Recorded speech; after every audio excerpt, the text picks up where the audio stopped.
All right, Paris, thank you. And our team coverage turns now to Western Mass News reporter Matt Satilli. And Matt's been standing by at Bradley International Airport, monitoring the latest on flight cancellations and delays caused by the hurricane. And Matt, what's the scene like there now? Well, Chris and Mary, a little quiet, at least in terms of flights to and from Florida. Most of those have been on pause today, but some travelers lucky enough to arrive safely here just hours before airports in the Sunshine State closed in preparation for the storm. Oh, Jesus. It's not good.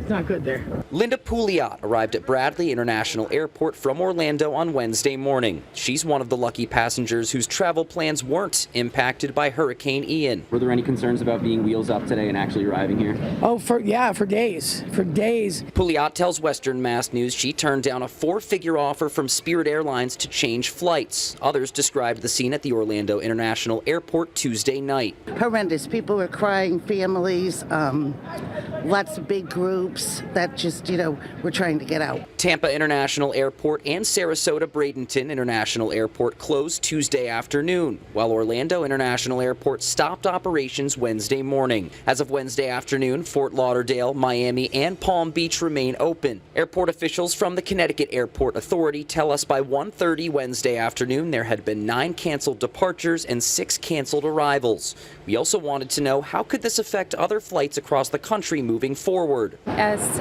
Florida gets out of the storm, we do anticipate it will take some time for the airlines to catch up on those specific flights to and from Florida.